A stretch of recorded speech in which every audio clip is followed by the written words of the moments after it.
Hello, welcome to American BBQ'ers. Today, we're going to make a chimichurri sauce to pair with a flank steak we're going to make later today on the pellet grill. Classic chimichurri, you do not want to put it in a blender. You want it nice, rustic, chunky. Your classic chimichurri typically does not have cilantro in it. Okay? When you go to get it, there's two different types of parsley that you can get in the grocery stores. For your chimichurri, you want what they call flat leaf parsley or Italian parsley. Okay, this is your cooking style parsley. It's not the curly leaf parsley like you would see that they use for garnishes or anything like that. What you want to do, you have your bunch here. You want to pick off some parsley. I've already got some partially picked off here. You want to make sure you don't get down to the base of the stems. These can be a little hard, a little tough to eat. If you do get some of the stems up here near the leaves, they actually are a lot more tender, and it's not that bad to chew up and eat. And in a lot of restaurants, you'll actually have a little bit of stems in a fresh made chimichurri sauce. So we want about a cup, and we want to do a rough chop on our parsley. Always a sharp knife is going to be best. You want to actually cut the leaf of the parsley and not pulverize it that you can usually do with a dull knife. Okay, I will in later videos show you the proper way to sharpen your knives and the proper way to actually keep them sharp. That way you don't have to break out your stone and sharpen them every single week. Okay, give a nice rough chop. That's about what we have here right now. Italian parsley or flat leaf parsley smells really good when you chop it. You're getting all the oils starting to come out to the surface. Okay, just kind of gather it all up here.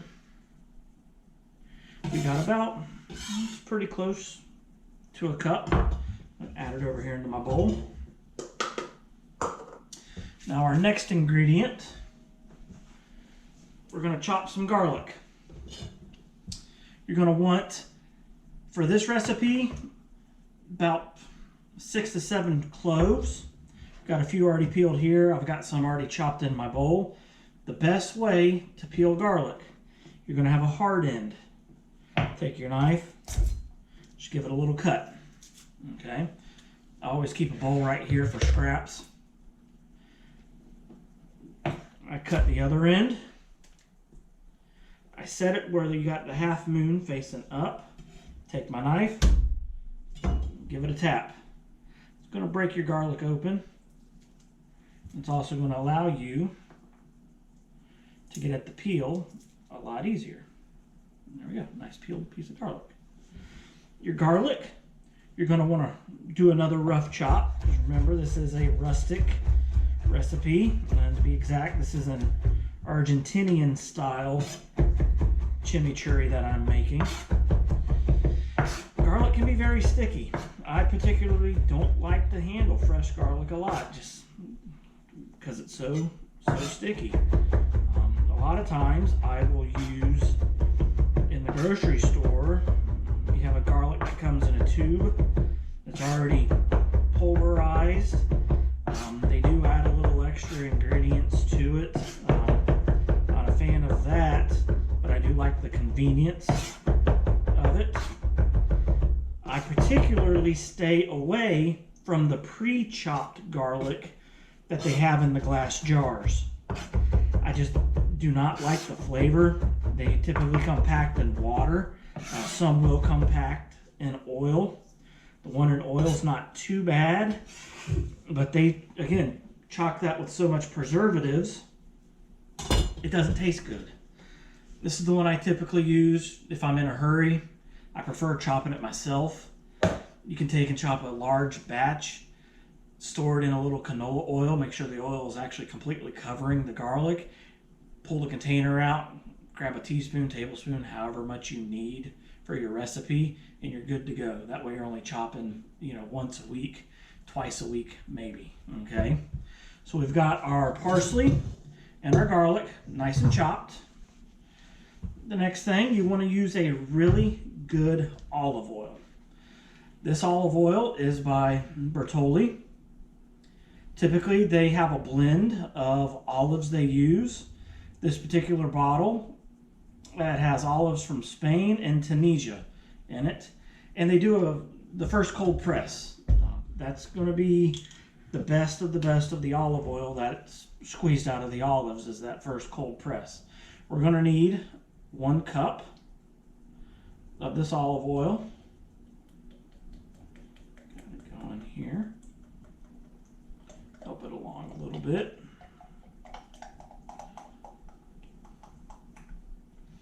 Okay, we're at a cup. I'm going to pour it into our parsley and garlic right there. Okay, so we have that. We're going to need 4 tablespoons of red wine vinegar.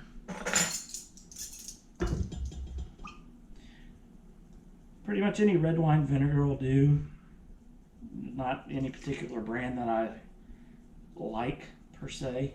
They're all pretty even for what you can get at the grocery store. That's 3.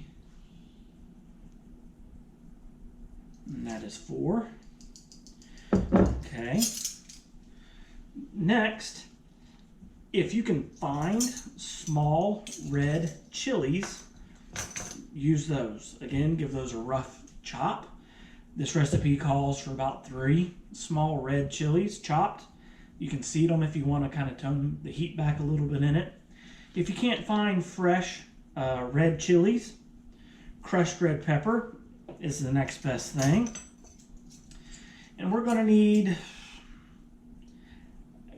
about 2 teaspoons worth in it for a regular recipe. I'm going to tone it back a little bit. I'm just going to use 1. Okay. The next thing you're going to want to add is some dried oregano. And we're going to look at, for this recipe, about a tablespoon's worth, maybe just a little under your tablespoon. Okay. Get that in there.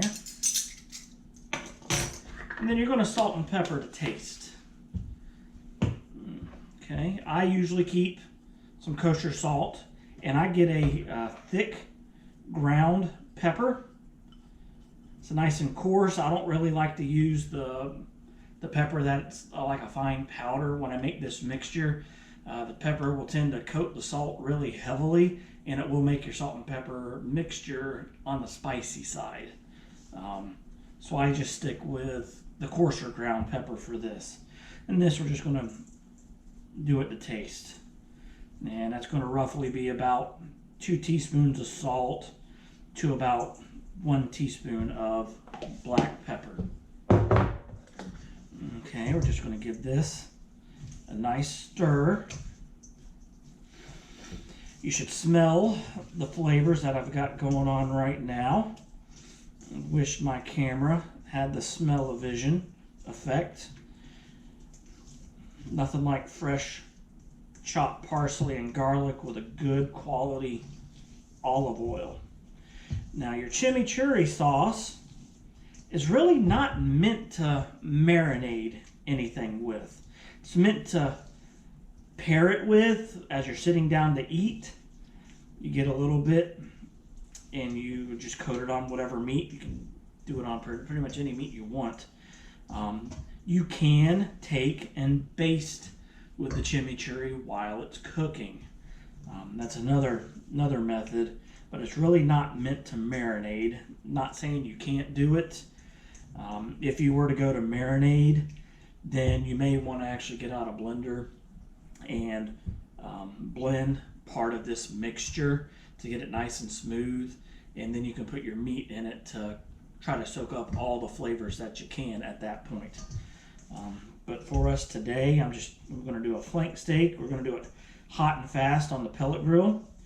I'm going to season my flank steak with some of this chimichurri right before we put it on the grill. Then the rest of it will be as an accompaniment on the side as we're eating it. We can add a little bit as we eat. See if I can get it up for the camera here. Right there is our finished chimichurri. For this, you're going to want to let it sit about 2 hours. You want all these flavors to start melding and meshing together with it before you use it. So it's definitely not something you can just throw together real quick 5 minutes before you sit down and eat. It'll taste good, but it won't taste the best that it can as if you prepare it ahead of time and let it sit for a couple hours. Using premium fresh ingredients like we have today, this can actually keep for about 2 to 3 weeks in your refrigerator before it's time to get rid of it. However, because of the way this chimichurri tastes, I guarantee it's not going to sit for 2 to 3 weeks in your refrigerator. So I've got this all prepared. We're going to set it aside. We're going to let it sit in the refrigerator to get all those flavors worked up. When we come back, I'm going to have the pellet grill fired up. We're going to set it at about 400 degrees. I'm going to have a cast iron grate sitting out there because I'm going to want to get some nice char marks. So my grate's going to preheat with the pellet grill to get nice and hot. And because we're doing an Argentinian style theme, we're going to go keep it on the Hispanic side. These are plantains. I'm actually going to cut these up in our next segment. We're going to fry them up, and I'm going to teach you how to make what they call tostones. So we'll see you then. Okay, we're going to talk tostones to pair with our chimichurri and flank steak. You take plantains, and for the tostone you use green plantains. If you get the yellow plantain, that's more for your sweet that they kind of fry, and it's kind of like almost a dessert. But the green plantain will not be sweet. They're extremely starchy while still green. So you want to peel your plantain. You want to cut them about an inch, inch and a half in height. You got about like right here. This is the uncooked so far. And you're going to cook them about halfway, where they're starting to turn a yellowy to a gold color. Okay, that's what we have here. Once you get them cooked about halfway, and you are deep frying them, this is where you may want to let your kids get involved. Get them a little excited for some cooking. You're going to take a mallet, and with your halfway cooked plantain, just going to give it a smack. You're going to smash it, okay? You want to leave a nice thickness, about anywhere from an 1/8 to 1/4 inch thick. Set them aside. And you want to do it while they're still warm, okay? If you let them cool completely, they're harder to smash. I'm going to do them all like that now. Like I said, it's a great way to get kids involved and excited for a little bit of cooking. Or if you have some frustration, do this yourself. You take some of it out. So, once you get all your plantains halfway cooked, then you smash them while they're still warm back to the fryer. And you let them fry till they're nice and crispy and golden brown, like we have here. Okay, pull them out and put a little salt and pepper on them. Let them cool a little slightly, but you want to serve these as close to warm as possible. You can cook these ahead of time and re-warm them up in a really hot oven. They don't take very long once you do that. Or make these ahead of time. if you know you're going to be eating something with these earlier in the week and you have time on Saturday or Sunday, go ahead and make them. You can freeze them, pull them right back out, throw them in the oven, and you've got plantains.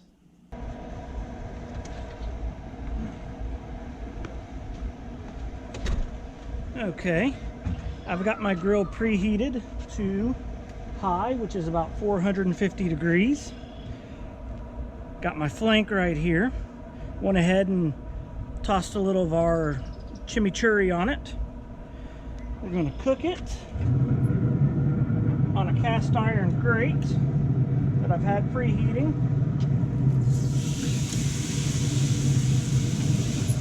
And we're going to go for a nice medium rare to medium on it. When we come back, you'll get to see the thing nice and rested.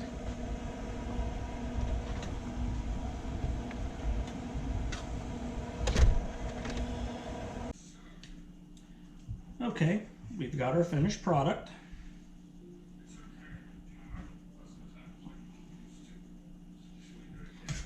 When you go to cut a flank steak, you're going to go against the grain. Your grain is going to run in this type of direction. So if you cut it in that same type of direction with the grain, you're going to end up with a tough piece of meat.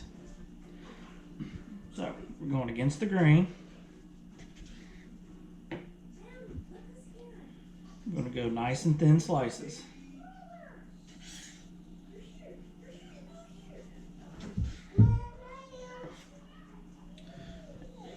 And there we go. Don't forget to head on over to Z-Grills Nation and request to join. If you don't have a pellet grill, visit zgrillsalescenter.com and order yours today.